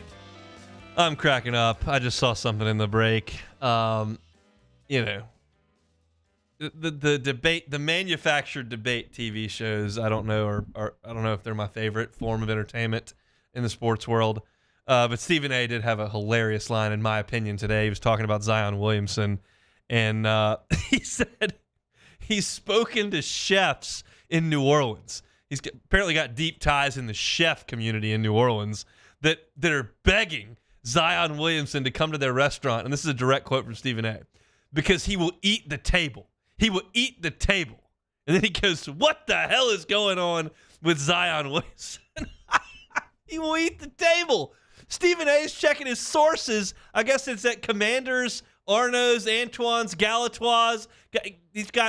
He got all the whole chef community is locked in on Zion. Yeah, he had a little rant on his own, the Stephen A. Smith show, saying that it looked like Zion had a belly. He said whenever he went to go shoot a free throw, you could see his belly bounce up and down. Look, Down there, you're eating all the marinated crab claws. You got the crab cake beignet. Like, it's just it's a nightmare down there. Me and my friends were talking about what if he had gone to like Utah, the Jazz. Maybe you think he would have had any problems like this? Because I mean, yes, even he'd go to Taco Bell. Yeah, I guess. I mean, it's just it doesn't matter. Right? The whole chef thing, like whatever. But like, look, this is a truth. When they were out in Vegas and they got destroyed by the Lakers, Ryan Russillo was there, and he tweeted out like, look, Zion's going to score 30 on somebody within the next 2 weeks, and everybody go, oh, he's fine. He's not. I saw him in person, and I think the safer bet now is that he does not make it. That's what Ryan Russillo said after seeing Zion in person. Look, I don't know. My opinion on Zion is that he is not wired like LeBron James. I don't think he's wired like Tom Brady or like Joe Burrow. I don't think he's wired like Novak Djokovic or Tiger Woods or these guys that are just obsessed that would do anything they could do to get better and stay healthy and help their team. And they have to win at all costs. I just don't think he's wired like that. I don't know him, but I feel like he's just like, yeah, I'll go play basketball. Like, when's our game? 7? All right. Basketball. All right, where's the ball? How old is he? 21? Yeah, I think 22? he's 20. I think he's 22. So he's young dude, but it just doesn't feel like he's wired like some of those greats in all the sports. So I don't, and that's just me from way on the outside. But I don't know. I also don't have a lot of deep sources in the New Orleans 23 chef. actually. 23 now. Okay, yeah. So I know the chef at Pesh. That's as good as I can do for you on chefs in New Orleans. Let's play some Take It or Leave It. All right, first one here. We've got LaTerrence Welch. He is headed to Arizona State. Yeah. Maybe you consider this a trade for Jaden Daniels. Yeah. Was it a fair trade for Jayden? Take it or leave it. I'll take it. That's a fair trade. We send you LaTerrence Welch. You give us Jaden Daniels. I think that works very well. We'll take the Heisman Trophy that goes with it. A little bit of tongue-in-cheek there, but yeah. I hope LaTerrence Welch does great. And Jaden Daniels, that's a good half of the trade to take. We'll take it. This was an interesting entire press conference with new Tulane coach John Summerall, who, among other things, said that at his introductory press conference, which was today, we're going to get in the college football playoff, and we're going to win it. Take it or leave it. Got to win the press conference. That's important. You got to win the press conference. I'm sure he won the press conference with that line. It's a stupid line. It's a stupid thing to say. It's not going to happen. Probably not going to get in the playoff. If you do get in the playoff, you're not going to get your butts kicked, and that's fine. It's too late. So you get no demerits for saying that. It just sounds dumb, if I'm just being very honest. He did say they're going to sell out the stadium every time they play. Maybe so, but probably not. No, I don't think so. Probably not. I don't even know if they sold it out when they played Ole Miss earlier this year. I'm sure they did. It was close. I'm sure they did. I'm not here to hate on Tulane. I hated Tulane in 2001 when they had, Canizero and Johnny Kaplan and that whole crew, Joey Sharon and all those guys, and they beat Skip. I hated Tulane. I don't hate Tulane now. I don't care about Tulane. They're not going to the playoff, and they're not going to win it. Shohei Ohtani got 10 years of $700 million from the LA Dodgers. The Cubs chickened out. Take it or leave it. I'll leave it. Now, apparently, this contract is structured in a unique way. There's money that's deferred. Some of it's like 10 years deferred. I don't know how it gets paid off. I don't know how it works. It just feels like a lot of money. And while there is no salary cap in baseball, there's a luxury tax, and it is the owner's money that you have to spend. And if paying Shohei Ohtani $700 million to be a DH means I can't fill my hole at number one starter, first base, and third base because I've got a guy at DH that's going to hit 44 home runs, I don't want to do that. If the Cubs could have gotten in there for $500, $480, and still signed some other players, fine. But I know the Cubs ownership group, and if they were going to have to pay $700 million to one guy, they weren't going to be able to fill the other three holes. So I'm okay with what the Cubs did. Ohtani gets what he wants. He can stay out in L.A. and be low-key and, get a lot of money. So good for him. And the Dodgers now have, 3 former MVPs? Yep. Freeman, Betts, and Ohtani? Mm-hmm. That's pretty good. Did Kershaw win an MVP? I think he did. Well, he might have, actually. That would be a 4th. Yeah. Not bad. Anyway, the Dodgers are really good. Last one, Monday Night Football double headers. Take it or leave it. I will take this. I'll take it. I realize they're at the same time, but I don't have NFL Sunday Ticket or Red Zone. It's just not something that I demand at my house on Sundays. So I only get whatever game we get on local cable. I get both of these games tonight. I can't tell you that I'm, just can't wait to watch Packers and Giants. Oh, yeah, that's going to be a good one. I'll turn it on, and the Titans and Dolphins. Dolphins are fun. You give me two options. I got two chances for a pretty good football game. I get both of them on TV. I don't have to stream any of them or go, search the bowels of the internet for them. Yeah, I'm good with the Monday night doubleheader. That's good. So Titans, Dolphins tonight on ESPN, Packers and Giants on ABC. Works for me. That'll close down your NFL weekend and take it or leave it here on this Monday. We started out the show today going through the season game by game with Jaden Daniels' performances and some highlights. I enjoyed doing that, and I hope y'all did as well. You can find that at Hunt on LSU, as well as on demand with the rest of the sound today. I talked about the Saints, gave my thoughts on them at 1:15. Denton Day from SiriusXM's College Football Overtime at 1:30, and then some thoughts at 1:45 about the NFL as a whole. LSU and Kansas State basketball. LSU loses by 15. I talked about it at the top of hour number 2. Kat Terrell on the Saints at 2:15, and LSU's running back situation as well. That also can be found at Hunt on LSU. Hunt on Saints, another YouTube channel we'd love you to find. All the rest of the sound, 1045ESPN.com's on demand tab, Apple Podcasts, Spotify, Google, and full shows archived on YouTube every single day. That's it for us on this Monday. Matt's about to drive you home on After Further View, recapping his weekend up in the Big Apple. We'll see you tomorrow, same time, same place. It's the Hunt Palmer Show on 1045 ESPN Baton Rouge.